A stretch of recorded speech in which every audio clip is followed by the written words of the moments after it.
जम्मू आ गए, दिल्ली आ गए, अलग अलग जगह पे आ गए और अभी सरकार हमको कह रही है कि फिर से हम मेरी बात समझ गए, सबके साथ मर्डर हो जाता है। प्यारे बच्चों, मैं एसके सिंह आप सभी लोगों का पाहुजा लॉ एकेडमी मुखर्जी नगर से हार्दिक स्वागत करता हूं। और आज की हमारी परिचर्चा एडीए पर है।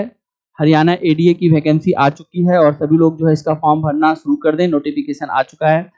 आज हम लोग जो है इसी के बारे में जो बेसिक जानकारी है उसके साथ जो है किस तरह से हम पढ़ाई करेंगे, इस पर एक छोटी सी परिचर्चा है, मात्र 10 मिनट की, जिसके अंदर हम आपको सारी बातें बताने वाले हैं। तो बच्चों, आप देखेंगे कि हरियाणा एडीए जो है आ चुका है। सबसे पहले हम थोड़ा सिलेबस और इसके परीक्षा पैटर्न को समझने का प्रयास करते हैं। तो सबसे पहली चीज मैं आप बता दूं कि पहला जो हमारा टेस्ट होता है वो स्क्रीनिंग टेस्ट का है। स्क्रीनिंग टेस्ट में आप देख सकते हैं कि हमारे पास 100 क्वेश्चन होते हैं, 100 क्वेश्चन होंगे, 100 मार्क के क्वेश्चन होते हैं और इसमें जो है 2 घंटे का समय होता है। ठीक, यानी हमारे पास टाइम जो है वह कितना है, 120 मिनट का है, यानी टाइम भरपूर है। लेकिन मजे की बात है कि इसमें आप हर एक क्वेश्चन को आपको अटेम्प्ट करना ही करना पड़ेगा। 4 ऑप्शन के अलावा 5वां ऑप्शन इसीलिए दिया जाता है कि अगर आपको लगता है कि इसका कोई आंसर सही नहीं है तो आपको जो है इनमें से आप निकलना चाहते हैं तो आपको चारों में से उनको चूज करना है, नहीं तो फिर आप 5वें ऑप्शन को चूज करेंगे। अगर आप ऐसा नहीं करते हैं तो इसमें 1/4 नेगेटिव मार्किंग होता है। एक सबसे बड़ी समस्या यह है। हालांकि पेपर में हमें 25% मार्क ही गेट करना होता है। तो हम इसके बारे में आज समझते हैं कि देखो, all questions carry equal mark, यानी इक्वल मार्क का मतलब यही हुआ कि भाई जितना भी क्वेश्चन है किसी के साथ कोई भेदभाव नहीं है। सभी क्वेश्चन चाहे कहीं से पूछे जाएंगे, चाहे वो जीएस का क्वेश्चन हो, रीजनिंग का क्वेश्चन हो, मैथ का क्वेश्चन हो, डाटा इंटरप्रिटेशन का क्वेश्चन हो, डाटा सफिशिएंसी का क्वेश्चन हो, सभी क्वेश्चन के मार्क जो है वो इक्वल रहेंगे। ठीक, इसके बाद आप देख सकते हैं कि इसमें ये जो मैं आपको बता रहा था कि 5 ऑप्शन वाला कॉन्सेप्ट होता है। 5th option will be meant for the situation where a candidate instead the leave the question unattempted। और इसके बाद और देखिएगा 1/4 mark will be deducted each wrong answer। और ये भी देख सकते हैं in case of neither attempt questions nor darkness the 5th option then 1/4 mark will be deducted। ये मैं कह रहा हूँ कि क्वेश्चन जो है ना हमें छोड़ना नहीं है, हमें क्वेश्चन करके ही आना है। सबसे इसकी खास बात ये है। दूसरी जो इसकी स्ट्रेटजी है, हमें कैसे करना चाहिए, जब हमारी क्लासेस चलेंगी तो जब हम आपका टेस्ट लेंगे और आपका मार्क हम देखेंगे कितना बन रहा है, उसके आधार पर हम फिर आपको वहां पे गाइड करेंगे कि आपको कौन सा सेक्शन करना चाहिए और अगर आपको बचना है तो कैसे आप स्क्रीनिंग टेस्ट से जो है बचेंगे। वो जब आपकी क्लास चलेगी, क्लास के दौरान जब डे टू डे का टेस्ट होगा, वो हमारा इस बार विशेष प्रोग्राम है कि बच्चों को हम साथ के साथ जो है टेस्ट के माध्यम से उन चीजों को एग्जाम के माहौल से अभी से परिचय कराएं, ताकि ज्यादा से ज्यादा बच्चे इस एग्जाम को क्वालिफाइंग कर जाए। और इसमें बता दूं कि आपको जो कट ऑफ होता है वो 25% का रिक्वायरमेंट होता है, इसीलिए बहुत टेंशन की जरूरत नहीं है। लेकिन स्क्रीनिंग होने की वजह से हमें थोड़ा सा सावधानी बरतना पड़ेगा। मैं आपको थोड़ा सा सिलेबस के बारे में एक बार दिखाता हूँ कि सिलेबस समझते हैं कि स्क्रीनिंग टेस्ट में क्या सिलेबस फॉलो किया जाएगा। तो आप सबसे पहले देखेंगे कि इसमें वही हमारे पास जो बेसिक सिलेबस है, एक तो हम जो है जनरल सिलेबस पढ़ेंगे, दूसरा हम हरियाणा के कंटेंट में हम सिलेबस को देखेंगे। तो बेसिक कंटेंट में हमारा क्या है भाई, देखो जनरल साइंस पढ़ना है, वही 10 तक का जनरल साइंस होता है, जिसमें आपको जो है बायोलॉजी और इसके बाद फिजिक्स, केमिस्ट्री, जूलॉजी, बॉटनी, ये सारा पढ़ना पड़ेगा।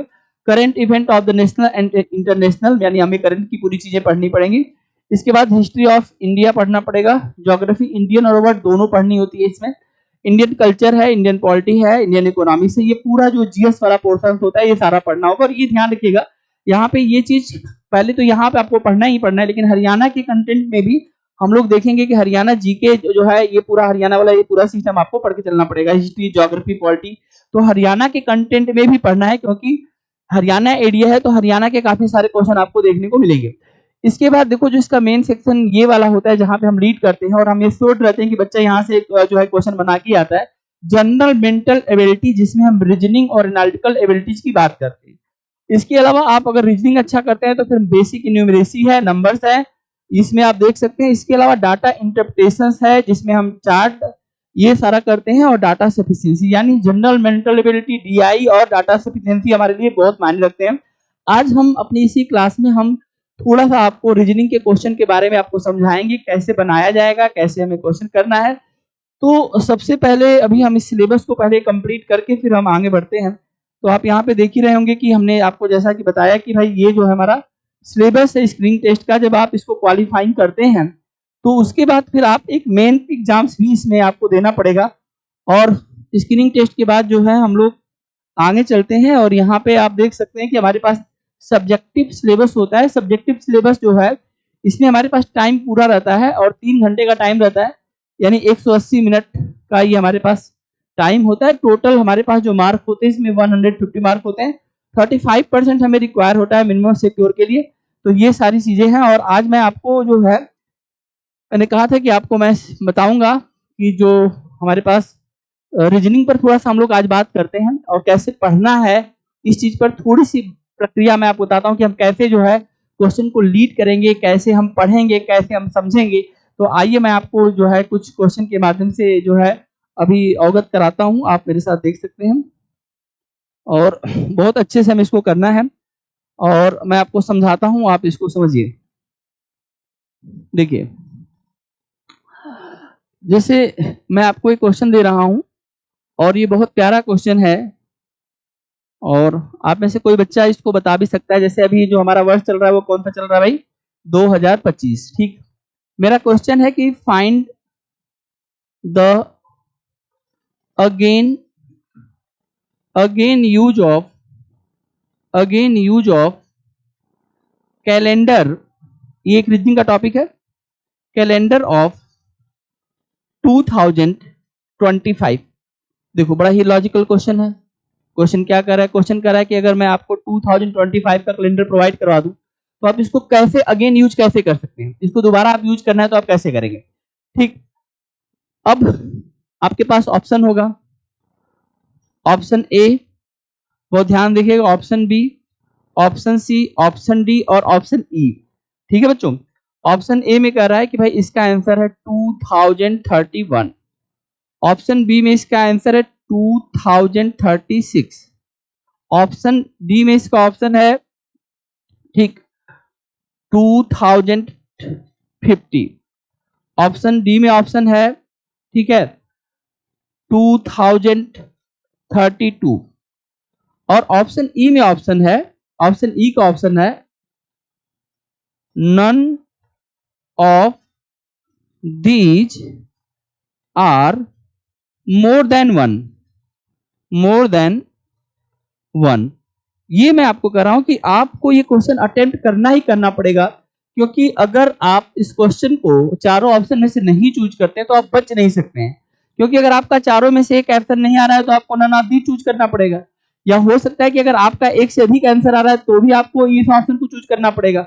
अगर कोई बच्चा ये सोचता है कि मैं इस ऑप्शन को चूज नहीं करूंगा तो ध्यान रखिए, इस क्वेश्चन को छोड़ दूं तो बेटा आप इस बात का ध्यान रखना, तुरंत के तुरंत 1/4 क्या हो जाएगा, निगेटिव मार्किंग आपके लागू हो जाएगी। और आपका जो है 1/4 मतलब आप समझिए कि अगर आपने 4 बार गलती किया तो एक आपका सही क्वेश्चन भी खत्म हो जाएगा। इस बात का ध्यान रखना है। तो सबसे पहले हम ये समझेंगे कि अगर, जैसे पहले ट्रिक बता दूं मैं आपको, इसका ट्रिक क्या होता है। अगर हमारे पास 2025 है तो इसका एक सिंपल सा टेक्निक होता है कि हम इस वर्ष को 6 साल के बाद हम यूज कर सकते हैं। तो बहुत सिंपल सा तरीका हो गया, 25 + 6, तो इसका जवाब आ जाएगा 2031। बहुत आसानी से हम बता सकते हैं, इसलिए हम कह सकते हैं कि हमारा आंसर ए सही हो जाएगा। तो अगर आपको किसी क्वेश्चन का कॉन्सेप्चुअल क्लियरिटी है, उसका ट्रिक पता है, और पहले हमें इसमें क्या है, 2 चीजें सीखनी पड़ेगी। एक तो हम बेसिक कॉन्सेप्ट इसका सीखते हैं कि बेसिक कॉन्सेप्ट कैसे यूज होता है, दूसरी ट्रिक वाली बात सीखते हैं कि ट्रिक कैसे होता है। तो ट्रिक तो मैंने आपको बता दिया कि हम 6 साल यूज करके, 6 साल प्लस करके हम इसको निकाल सकते हैं। जैसे मान लीजिए मैंने आपको कहा कि मेरे पास एक ईयर है 2001 का, और मैंने कहा 2001 का जो कैलेंडर इसको मैं पुनः यूज करना चाहता हूं, तो आप आसानी से इसमें 6 ईयर प्लस कर लो बेटा, और आपका आंसर कितना आ जाएगा, 2007 आ जाएगा, और आप आसानी से तुरंत एकदम सही आंसर तक जा सकते हो। एक तो हम ये बेसिक बात समझेंगे, इसका ट्रिक समझेंगे। दूसरा चीज क्या होता है, इसका जो फंडामेंटल कॉन्सेप्ट है वो मैं आपको 1 मिनट के अंदर बता देता हूँ। बेसिकली अगर किसी भी कैलेंडर को आप अगेन यूज करना चाहते हैं तो 2 चीज होता है। एक बेटा क्या होता है, इसका ईडी जो होता है वह 0 होना चाहिए, और दूसरा अगर सिंपल ईयर चल रहा है तो सिंपल ईयर का प्रयोग सिंपल ईयर में ही करना है, और अगर लीप ईयर चल रहा है तो हम लीप ईयर का प्रयोग लीप ईयर में ही करेंगे। अब मैं आपको बेसिक चीज समझाता हूँ। जैसे हमारे पास 2025 की बात हम कर रहे थे, तो 26 कुछ वर्षों को हमें लिखना पड़ेगा, 27, 28, 29, 30, 31 और 32। ठीक है, अब मैं आपको इसमें इतनी बात बता देता हूँ कि इसमें कुछ ऐसे वर्ष हैं जो हमारे पास लीप ईयर हैं। जैसे 28 हमारे पास लीप ईयर है, जो भी वर्ष 4 से डिवाइड हो जाता है ना वो लीप ईयर कहलाता है। उसकी फरवरी जो होती है ना वो 29 डेज की हो जाती है, इसलिए वह एक दिन ज्यादा देता है। नॉर्मली हमारे पास एक साल में 1 ईयर में 365 दिन होते हैं, अगर इसको हम 7 से डिवाइड करेंगे तो 52 वीक प्लस 1 डे जाता है, यानी पूरे साल में 52 सप्ताह होते हैं और एक दिन जो बचता है उसी को हम एक्स्ट्रा डेज कहते हैं। तो हमारे पास देखो यहाँ पे एक दिन, यहाँ पे एक दिन, यहाँ पे एक दिन, लेकिन यहाँ पे हमें 2 दिन मिलेगा, यहाँ पे एक दिन, यहाँ पे एक दिन, यहाँ पे एक दिन, और यहाँ पे जो भी लीप वर्ष आते हैं 2 दिन मिलता है। तो बेसिकली इसका जो मूल कॉन्सेप्ट ये है कि हमारा ईडी 0 करना है, और ईडी 0 तभी हो सकता है जब इन दिनों की संख्या 7, 14, 21 यानी 7 से डिवाइड होने वाली संख्या बन जाए, क्योंकि वीक में हमारे पास 7 दिन होते हैं। 7 दिन के बाद साइक्लिक पैटर्न शुरू हो जाता है, यही से हमारा ये चैप्टर जो है स्टार्ट होता है। स्टार्टेज का कॉन्सेप्ट ही यही से स्टार्ट होता है। तो अगर मान लीजिए मैं इसको देखूं तो 1, 2, 3, 5 और 6 और 7, तो अगर मैं यहाँ से यहाँ तक चीजों को देखूं तो ये सारी चीजें मिलके हमें कितना दे देंगी, 7 डेज। और 7 डेज का मतलब क्या हो जाता है, 7 डेज मतलब 0 हो जाता है। तो ये पूरी चीजें क्या हो जाएंगी, खत्म हो जाएंगी, और फिर हम इस कैलेंडर को यहाँ पर यूज कर सकते हैं, यानी 2025 का कैलेंडर हम कहाँ यूज कर सकते हैं, 2031 में हम यूज कर सकते हैं। ये इसका बेसिक कॉन्सेप्ट है, जिससे आप 2025 के कैलेंडर को अगर आप ये संभाल के रख लें तो आप देखेंगे कि जो भी हमारा आज, जैसे हम देख सकते हैं कि आज हमारा कितनी तारीख है भाई, आज हो गया कितना, 18 अगस्त हो गया, हाँ 18 अगस्त। तो अब 18 अगस्त हमारे पास, अगर 2025 को मैं पूछूंगा कौन सा दिन है, तो आप कहेंगे आज का दिन तो मंडे है। तो आप ये बात ध्यान रखिएगा कि अगेन यूज का मतलब क्या होता है कि अगर मैं यहाँ पर 18 की जगह पे 18 लिखूं, अगस्त की जगह पे अगस्त लिखूं, और 2025 की जगह पे अगर मैं 2031 लिखूं, तो यहाँ वाला भी दिन हमें क्या मिलेगा, Monday. That is called the again use of the calendar, यानी सेम डेट पे सेम दिन हमें मिल जाएगा।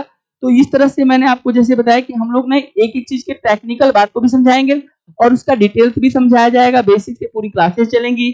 और आपको मैंने बताया कि टारगेटेड बैच है, तो इसमें आप कर सकते हैं, ऑनलाइन क्लासेस हैं, ऑफलाइन क्लासेस है, वीकेंड बैच है, और जो लोग कहीं जॉब करते हैं उनके लिए एक्स्ट्रा क्लासेस भी अवेलेबल है, और टीचर सभी अवेलेबल रहेंगे। हर एक सब्जेक्ट में डिफरेंट डिफरेंट टीचर आपके साथ में वर्क करेंगे।